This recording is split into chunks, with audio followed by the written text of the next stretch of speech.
আমি সঞ্জয় মুখোপাধ্যায়, আপনাদের কাছে এলাম। আর খবরের তো শেষ নেই পশ্চিমবঙ্গে, রাতেও খবর, দিনেও খবর, হামলার খবর, মামলার খবর, খবর হতেই আছে, উচ্ছেদে বিচ্ছেদে। এই পশ্চিমবঙ্গ এখন জর্জরিত। এখনই কি শুধু, বহুকাল ধরেই তো, দশকের পর দশক ধরে। আজ থেকে 30 বছর আগে একটা লেখা পড়ছিলাম, সেখানেও তো দেখলাম শিবনারায়ণ রায় লিখছেন একই কথা। তারপরে দেখলাম অম্লান দত্তর 68 সন্ধিক্ষণ। তখনও সংকট যেন পশ্চিমবঙ্গকে ছাড়ে না। কেন ছাড়ে না? বাঙালির কি সমস্যা আছে, বাঙালিতে কি প্রবলেম যে তার উন্নয়ন নেই? কেন নেই? একটার পর একটা দল আসে, বাঙালি পরিবর্তন করে। কখনো 77 সালে পরিবর্তন হলো, বামেরা এলো, আবার 2011 পরিবর্তন হলো, তৃণমূল এলো, এবার আবার পরিবর্তন হয়েছে, শুভেন্দু বাবুদের নতুন সরকার এসছে। ভালো কথা, একটা করে সরকার আসছে, তারা পরিবর্তনটা করতে পারছে না কেন? গোড়াটা কোথায়? এটা একটু ভাবা দরকার। গোড়াটা না আসলে আমাদের নিজেদের মধ্যে। আমি সাংবাদিকতা করি, বিভিন্ন মানুষের কাছে পৌঁছাই। তো আমার একটা কথা, গত 40 বছর ধরে সাংবাদিকতা করতে করতে যা যা জীবনে কুড়িয়ে পেয়েছি, শিখেছি মানুষের কাছ থেকে, কথা শুনতে শুনতে, তার মধ্যে একটা অসাধারণ কথা পেয়েছিলাম, আজকে আপনাদের সঙ্গে আমি শেয়ার করে নিচ্ছি। সেটা হচ্ছে, এইবারের ভোট হওয়ার আগে দীঘাতে আমি সমীক্ষায় গেছিলাম। ঠিক ভোটটা যেদিন হবে তার 4 দিন আগে আমি ইচ্ছে করে দীঘাকে বেছে নিয়েছিলাম। তার কারণ আমার মনে হয়েছিল যে দীঘা পশ্চিমবঙ্গে শুধু একটা পর্যটন কেন্দ্র হিসেবেই গড়ে ওঠেনি। এবার দীঘায় তিনি, মানে তখন মুখ্যমন্ত্রী, জগন্নাথের মন্দির বানিয়েছেন, এবং জগন্নাথের মন্দিরকে কেন্দ্র করে একটা হিন্দুত্ববাদী রাজনীতি তিনিও শুরু করেছেন, অর্থাৎ হিন্দু মানুষকে সমর্থন পাওয়ার জন্য, ভোট পাওয়ার জন্য। আবার তিনি সবসময় হিন্দুত্ববাদী সংগঠন শুরু করেন তার না, তিনি এবার মুসলমানদের সঙ্গে গিয়ে তাদের সঙ্গে বোরকা টোকা পরে করেন। তার ফলে তার মধ্যে তিনি বোঝাতে চান যে আমি ধর্মনিরপেক্ষ।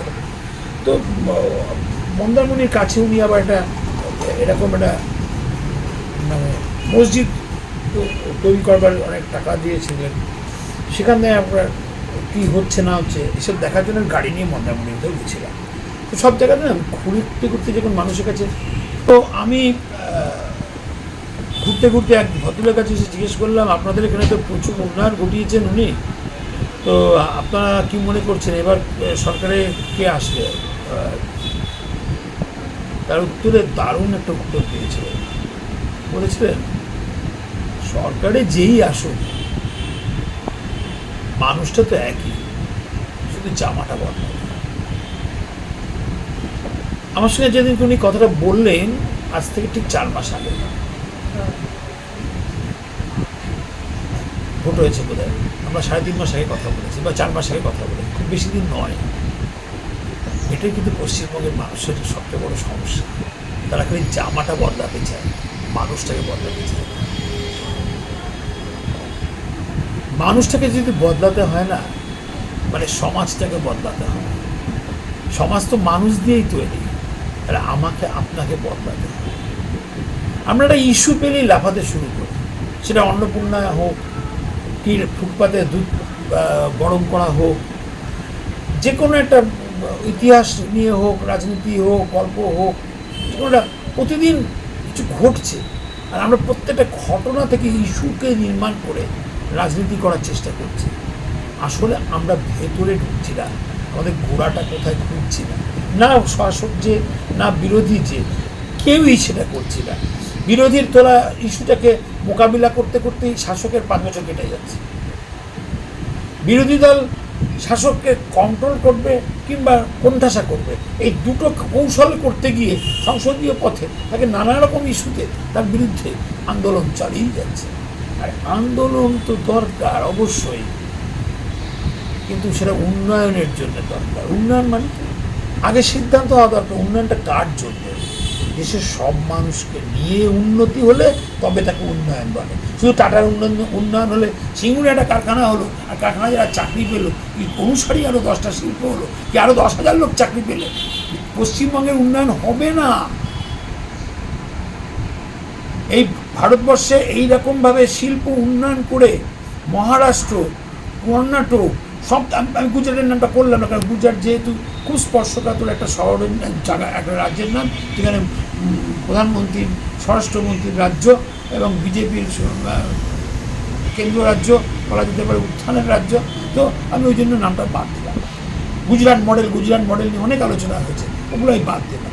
আপনি ধরুন মহারাষ্ট্রে, যেখানে অন্য সরকার কাজ করতো, কংগ্রেস সরকার করতো, শিবসেনা করতো, এখনও কংগ্রেস সরকার রয়েছে তামিলনাড়ু, কর্ণাটকে, সেই সব যে উন্নয়ন, সেখানে তারা ভারতবর্ষের 2 নম্বর 3 নম্বর বা 1 নম্বরের মধ্যে রয়েছে যারা, তারা সেখানে কী করছে? তারা দেখাচ্ছে যে শিল্পের উন্নয়ন হচ্ছে, কিন্তু সেখানেই কৃষক সবচেয়ে বেশি আত্মহত্যা করে মারা যায়। কৃষকের উন্নয়ন হচ্ছে, ফুটপাতের মানুষের উন্নয়ন হচ্ছে, তাহলে উন্নয়ন কাকে বলে? শুধু শিল্পপতির উন্নয়ন, আর শিল্পপতির অফিসে কর্পোরেটে যে চাকরি পাবে তার উন্নয়ন, এটা কোনো জাতির উন্নয়ন নয়। আমাদের ভাবতে হবে আমরা কার জন্য ভাবছি, এক মধ্যবিত্তের জন্য ভাবছি, নাকি বিনামূল্যে চাল দেওয়ার লোক নেওয়ার জন্য যারা দাঁড়িয়ে আছে তাদেরকে নিয়ে ভোট নিয়ে সর্বহারার উন্নয়নের কথা ভাবছি, নাকি মধ্যবিত্তের উন্নয়নের কথা ভাবছি, এই শুধু মহিলাদেরকে অন্নপূর্ণা ভাণ্ডার দিয়ে তাদের ভোট নিয়ে উন্নয়নের কথা ভাবছি। কেউ সর্বহারা বলে, কেউ মাটি মানুষ বলে, কেউ হিন্দুত্ববাদী বলে, কেউ রাষ্ট্রবাদী বলে। আরে মানুষের কথা বলুন তো, সকল মানুষের কথা বলুন। হিন্দু মুসলমান ভাগ নয়, গরিব বড়লোক ভাগ নয়, সমাজের কথা ভাবুন। কারণ একটা দিক, আপনার শরীরের যদি দুর্বল থাকে, আপনি সুস্থ নন। আপনার সমাজের মধ্যে হিন্দু যদি স্ট্রং থাকে, মুসলমান যদি দুর্বল থাকে, আপনার সমাজ গড়েননি, আপনি দেশ গড়েননি, আপনি জাতি গড়েননি। আপনি সর্বহারাকে যদি উন্নয়ন করেন না, আপনি বড় লোককে যদি শত্রু বানান, তাহলে বড় লোক তারা যদি দিতে পারে সমাজকে উন্নয়নের জন্য, তাহলে সেইটা দিতে পারলো না। বড় লোক পিছিয়ে গেলে সর্বহারাও পিছিয়ে থাকবে। সকলকে নিয়ে ভাবতে হবে। বাঙালি এটা ভাবতে পারেনি, তাই স্বাধীনতার পর থেকে তাকে অনেক যন্ত্রণা পেতে হয়েছে, তার বুকের ওপর দিয়ে তার কাটা চলে গেছে, তার বিভাজন হয়েছে, কিন্তু তার ক্ষতকে সে মোকাবিলা করবার জন্য নিজের ভেতর থেকে শক্তিকে তৈরি করতে পারেনি। এটা জাপান পেরেছিল।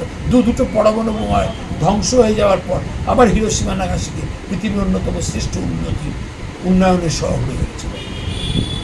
দ্বিতীয় যুদ্ধে প্রথম বিশ্বযুদ্ধের পর রাশিয়া ধ্বংস হয়ে গেছিল, তারা আবার নিজেরা পৃথিবীর বিখ্যাত শক্তি হয়ে দাঁড়িয়েছে।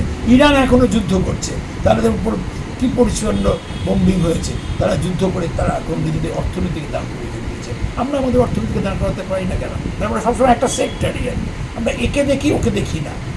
আমরা বড় লোক দেখলে গরিব লোকের কথা বলবো না, গরিব লোককে বড় লোকের শত্রু বানাবো, হিন্দুকে মুসলমানের শত্রু বানাবো। আমরা সবাই এক।